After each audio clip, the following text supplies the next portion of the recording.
shit's in the safe. Got me a spot out the way. Nigga just tryna be safe. Let's get to sports talk. But come on, come in, hang out with us, because there is drama surrounding the Bulls. As first reported by the Chicago Sun-Times, team president Michael Reinsdorf looking to change up the Gar-Pax duo in the front office. Garforn, John Paxson have been at the helm, and the process of reviewing potential candidates has reportedly already begun. Bulls fans, of course, guys, can recite lists, reams of complaints, but the latest, there was an uproar just earlier this month. Security started throwing people out who had fire Gar jerseys or shirts or something, which was considered sort of, it's not a good look. And it was Rich, we heard the chants on the show in Chicago. Right. Only they saying that because they haven't seen a good result from this team. They is waiting on this team to get back into the playoffs and get competitive like they should be.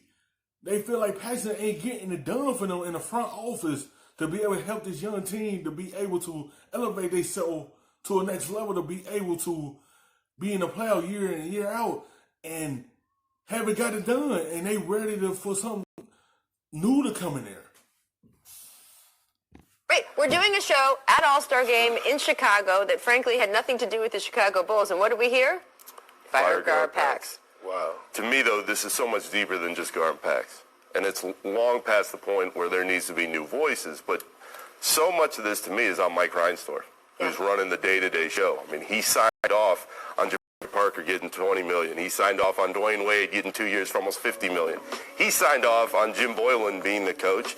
And he signed off on Jordan Bell's pick getting traded for $3.5 million. I mean, these are financial decisions for a team that's worth close to $4 billion at this point. And he's the guy who needs to hire somebody desperately and just get out of the way. You need to allow the basketball people to do their job. And Gar-Pax have had their run. They want to win very badly. Nobody's ever questioned that. They just haven't made a lot of very...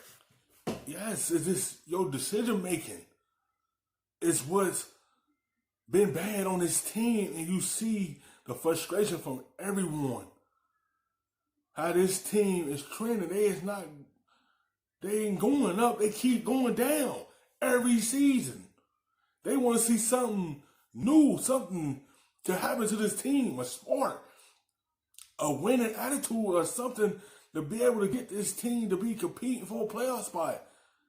And they haven't. Every year, it just look like they just getting bad. Good decisions in the last few years. It's time for change. It's time to hire somebody who is going to have a fresh voice and new ideas on how to run that. And even more, Rach, having watched the way the Warriors operate the last year and a half and seen the money they spend on all areas of that team, not just on the floor, but in every aspect of that organization, and to know that the Bulls do not have that reputation around the league, and there are former players who are happy with the organization. There are a lot of former players who are not happy with the organization. To see those differences, this is a team that needs a image rehabilitation in the worst way. And in order to do that, you hire one person to have one voice, and you let that person do their work. You know what? I'm going to give credit and say I credit the NBA for this, and this is why.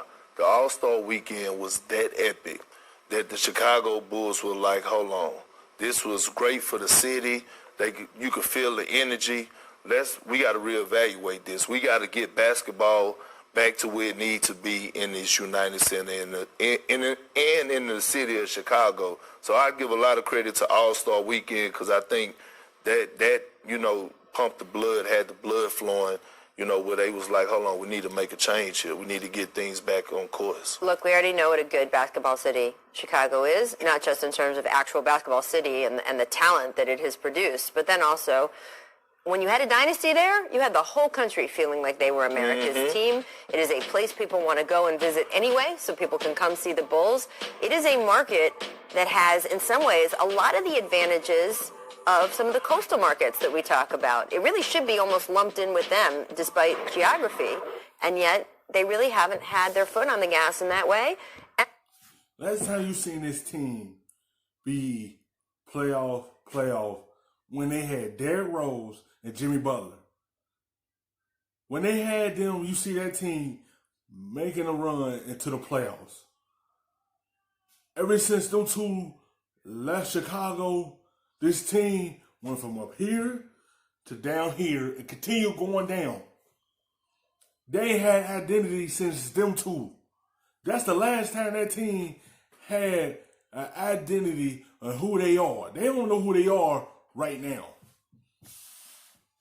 I like those two guys personally, by the way. You don't have to be a bad person not to have been able to do a good enough job, and they've had a good enough run. That I certainly am curious to see who they bring in, and I hope it is someone. You've mentioned a couple names on this show before, Perk, guys who came out of Oklahoma City who could be really good. I just think that there are some elite basketball minds operating, and it would be great to get one of those. Rates the name to keep an eye on to me, Mark Bartelstein. That's interesting. He is well respected all throughout the league as an agent.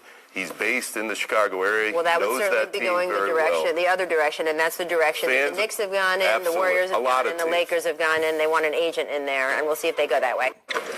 Thanks for watching. Put a little bit of the rub, nigga, I gotta be safe.